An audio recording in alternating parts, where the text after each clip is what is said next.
setiap jamnya 16 jiwa meninggal dunia akibat tuberkulosis. Kurang lebih gambaran mengenai penularan kuman TB. Kalau misalkan bersin itu seseorang yang sedang sakit TB kemudian dia bersin, mungkin sekitar 4.500 ya 5.000 sampai 1 juta bakteri itu akan terbang atau keluar gitu ya dari hidung ataupun mulutnya ke udara. Kemudian kalau batuk dia akan sedikit lebih sedikit tuh sekitar 3.500 dan ketika bicara maka akan lebih sedikit lagi.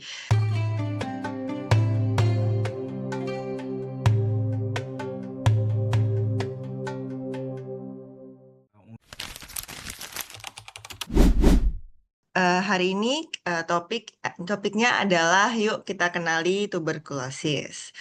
Nah, mungkin sebagai background atau latar belakang, kita mesti mengetahui dulu sebenarnya angka TB itu ternyata memang di Indonesia itu sangat-sangat besar sejak dulu.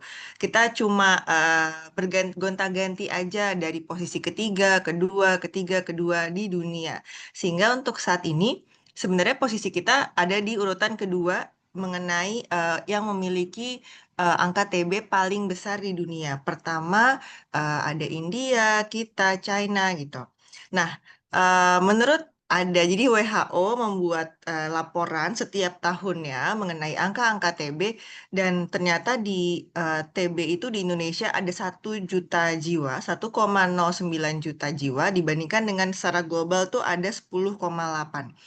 Jadi kita kurang lebih sepersepuluh. Tapi ini memang secara tahunan. Dan untuk angka kematiannya bisa mencapai 130.000 jiwa dalam setahun. Sehingga bisa kita tarik kesimpulan bahwa sebenarnya setiap jamnya 16 jiwa meninggal dunia akibat tuberkulosis.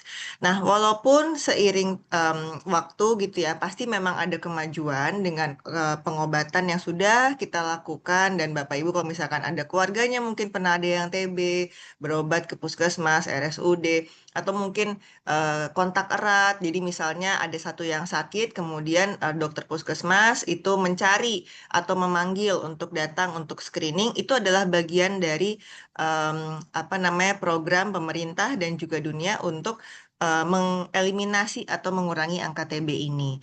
Sehingga sebenarnya sudah lumayan mencapai 87% nih untuk keberhasilan pengobatannya. Tapi tetap masih ada tantangan besar yang harus dihadapi dalam memerangi TB. Nah, TB itu apa? TB atau tuberkulosis itu adalah penyakit paru yang disebabkan oleh infeksi kuman yang namanya Mycobacterium tuberculosis. Jadi dia bukan jamur, bukan virus gitu ya, bukan parasit, tapi kuman atau bakteri.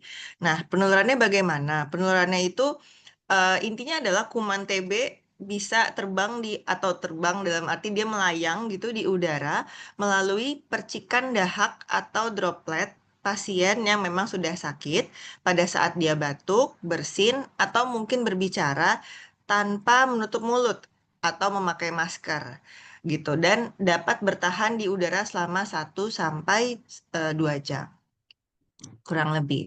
Nah, ini adalah kurang lebih gambaran mengenai penularan kuman TB.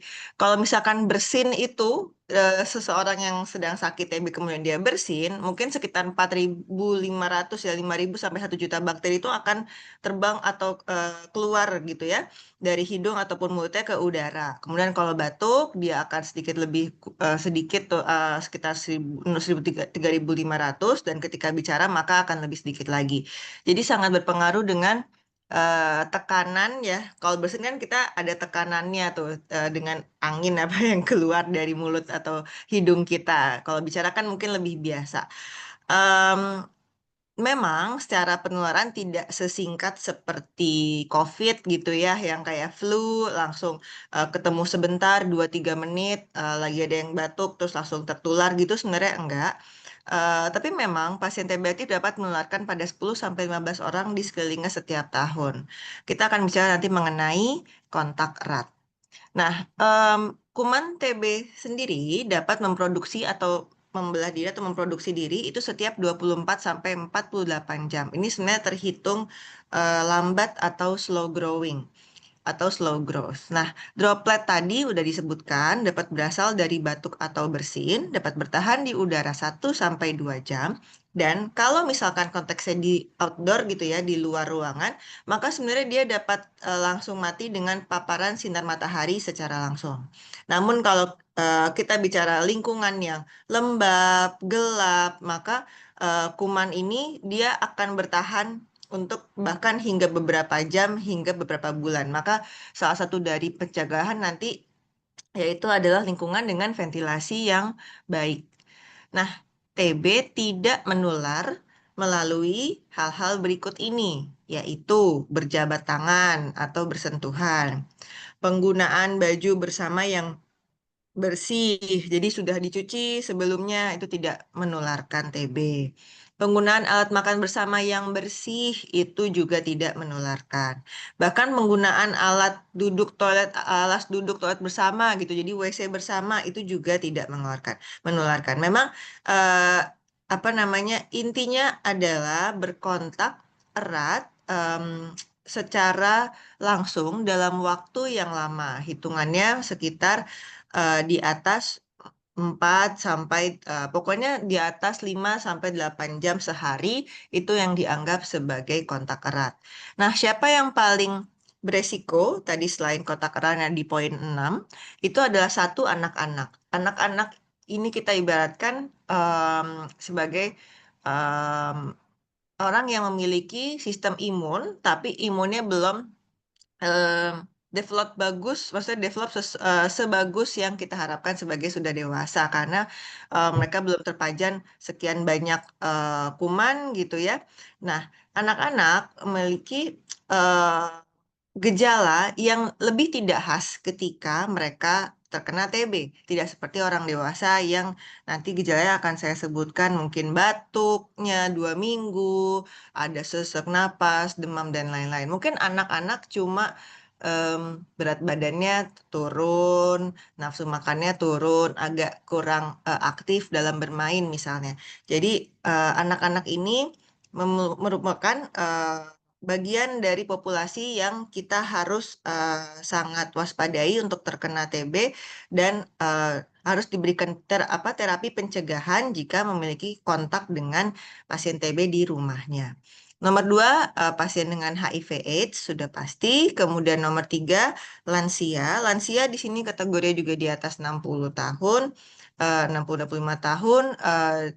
Seperti dengan anak, ketika lansia juga sudah mulai terjadi gangguan apa namanya penurunan pada sistem imun. Di luar itu juga sudah banyak komorbid atau penyakit-penyakit lain yang sudah dialami sehingga mempengaruhi ketahanan tubuh terhadap sakit TB atau kuman TB. Keempat, diabetes mellitus. Diabetes mellitus itu adalah penyakit dengan kadar gula yang tinggi. Kita tahu kita suka dengar kencing manis gitu. Nah, itu adalah salah satu contoh diabetes mellitus. Kemudian perokok. Nah, sebenarnya banyak yang bilang bahwa kalau merokok malah justru lebih lebih apa ya, lebih panjang umurnya, lebih sehat, lebih nggak pernah kenapa-napa kok gitu. Tapi sebenarnya em, merokok itu kita bisa ibaratkan kita menghirup napas ini baik yang aktif maupun yang pasif ya. Kita menghirup asap rokok masuk ke dalam paru yang sebenarnya lingkungannya seharusnya dia clear gitu ya. Tapi di apa namanya sel-selnya itu kita lihat sel-sel mungkin sebagai bagian-bagian kecil yang seharusnya dia bisa memerangi kuman, dia bisa mengeluarkan apa mengantarkan dahak keluar, gitu. Tapi karena rokok ibaratnya dia kayak dikelilingi oleh kabut sehingga melemahkan pertahanan paru dan sudah pasti mengurangi kemampuan dia untuk melawan kuman gitu. Yang kita tahu bahwa perokok sebenarnya sudah pasti banyak dahak ya setiap hari gitu. Nah itu juga kadang em, apa namanya dianggap nggak sakit ya. Padahal selain TB rokok juga sangat meningkatkan resiko kanker paru dan juga penyakit paru obstruktif kronik atau PPOK. Dan yang keenam tadi kontak erat atau kontak serumah. Jadi yang kita bilang kontak erat untuk pasien TB itu adalah yang tinggal serumah dan yang teman kerja yang seruangan gitulah. Nah, organ lain juga bisa diserang oleh kuman TB selain paru.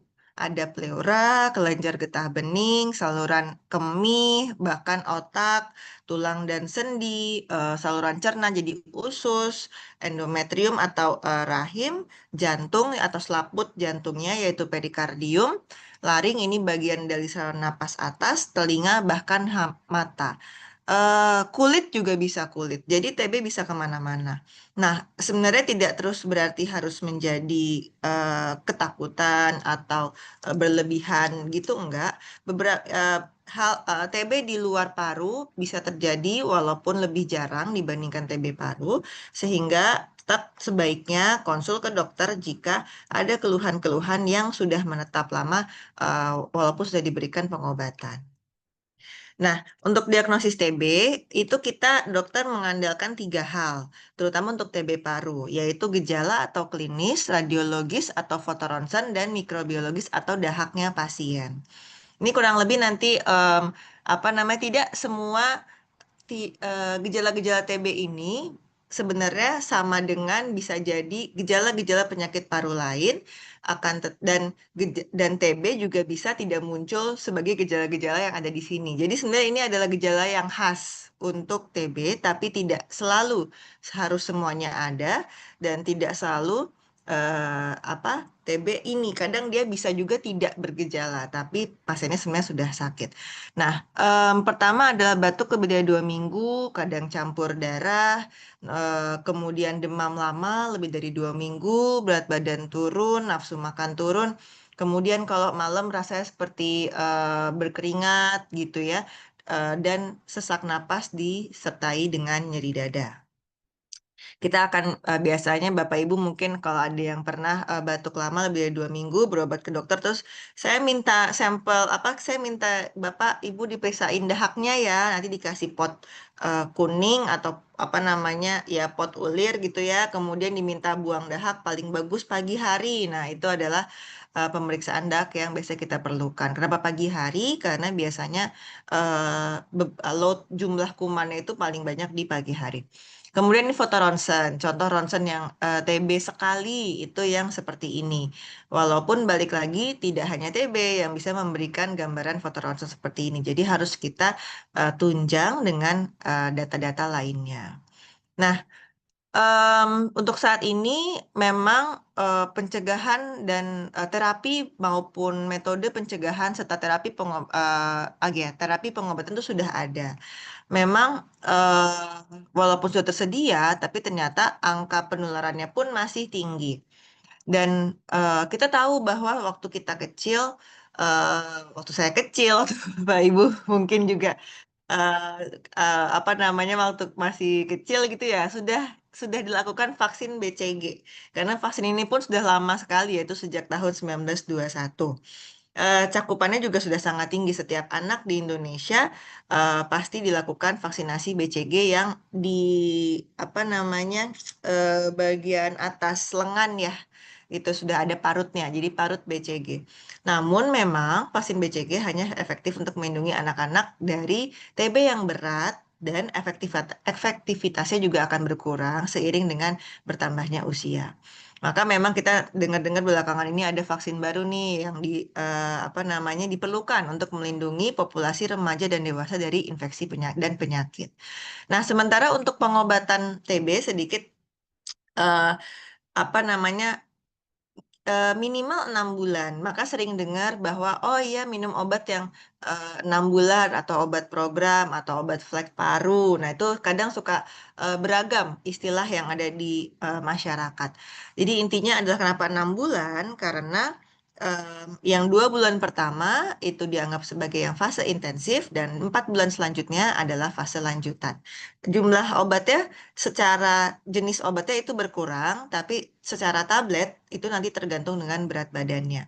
Nah, sekarang juga sedang diteliti eh, obat-obat TB yang bisa mempersingkat durasi pengobatan lebih cepat dari 6 bulan, akan tetapi memberikan efektivitas yang sama baiknya atau bahkan mungkin lebih baik dibandingkan yang 6 bulan. Tapi masih fase penelitian dan ini merupakan apa namanya fase yang panjang untuk sampai obat itu dapat disetujui dan diedarkan.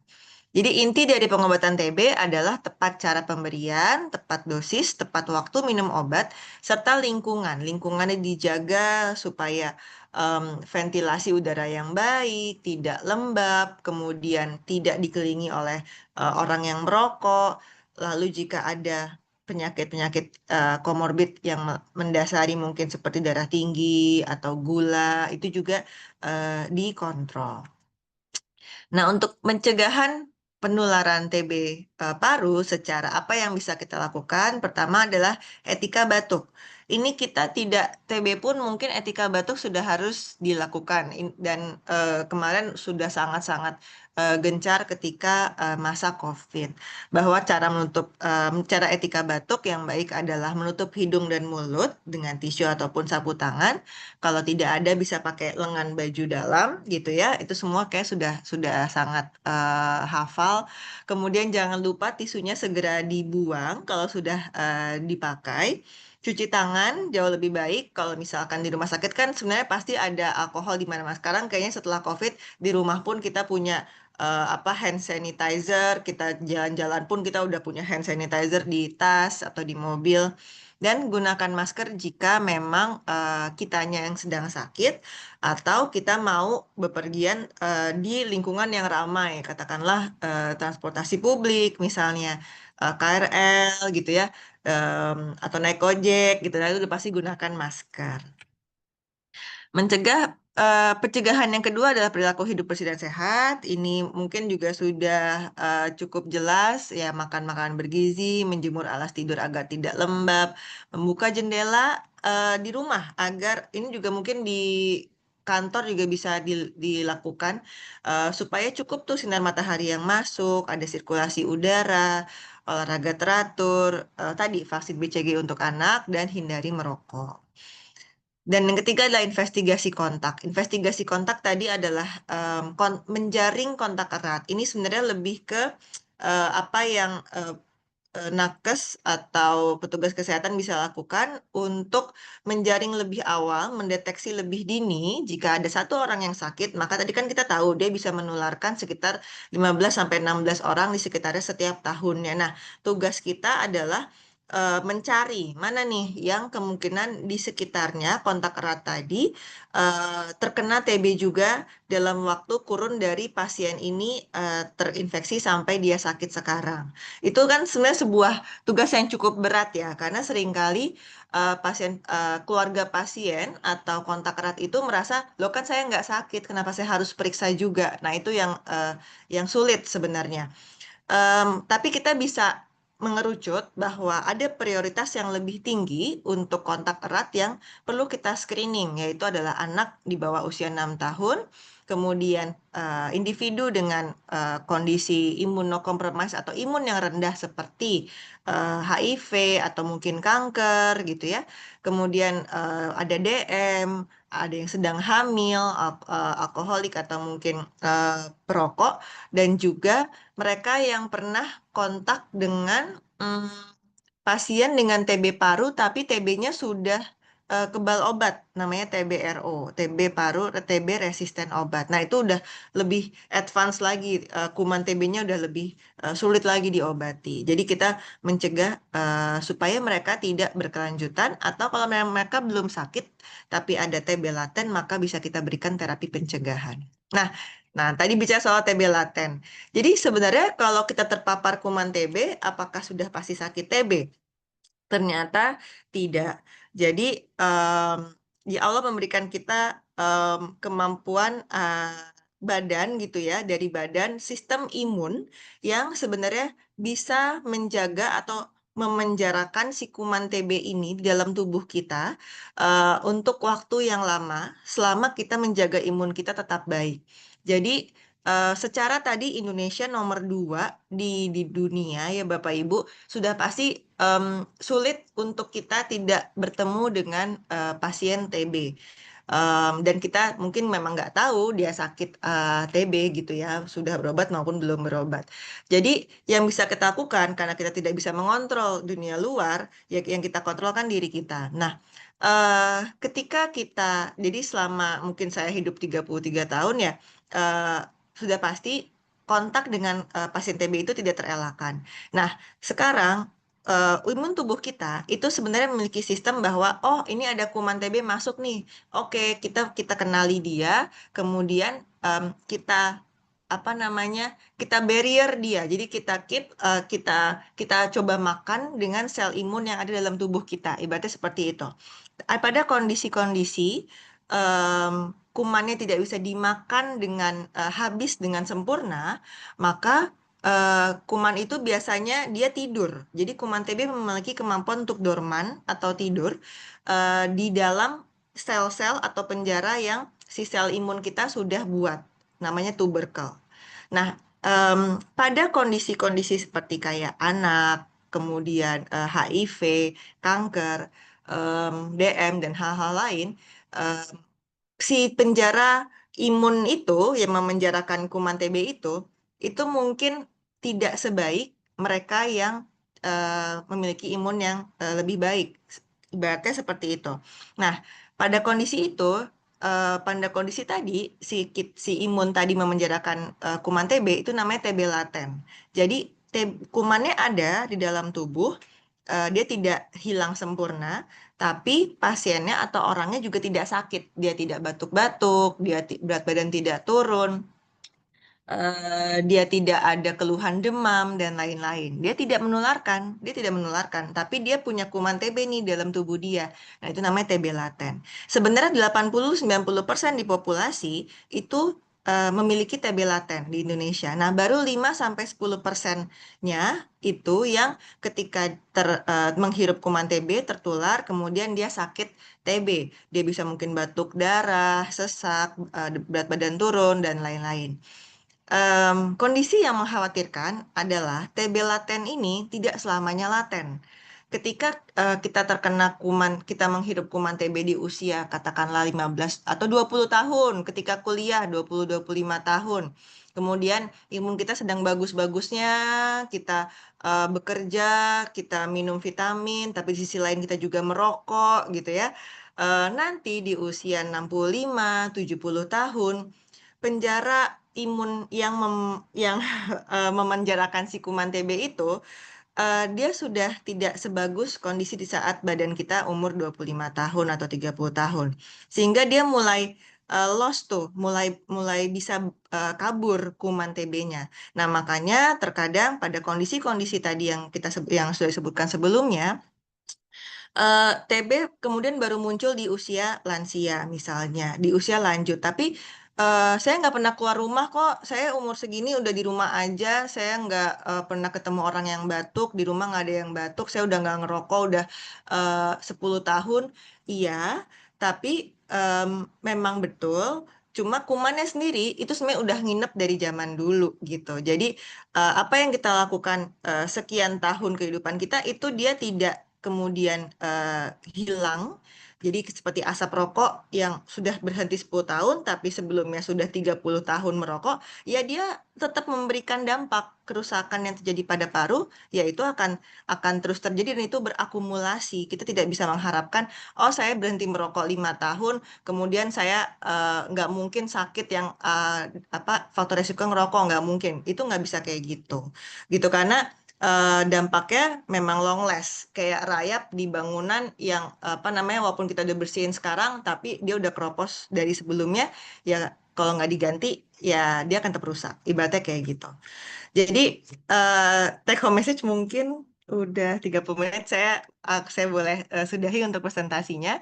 Jadi pesan yang bisa kita ambil adalah tadi Indonesia merupakan negara dengan angka tertinggi kedua TB di dunia. Jadi TB bukan hal baru di Indonesia.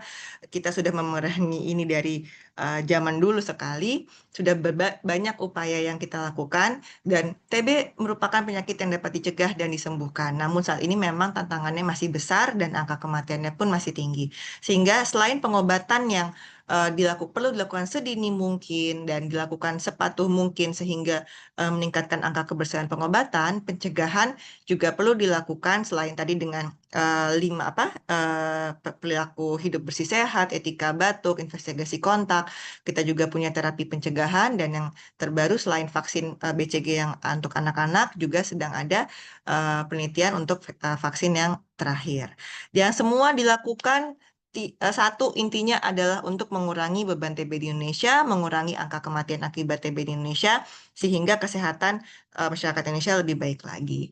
Terima kasih, semoga dapat membantu atau meningkatkan sedikit info mengenai TBC bagi Bapak Ibu sekalian. Wassalamualaikum warahmatullahi wabarakatuh.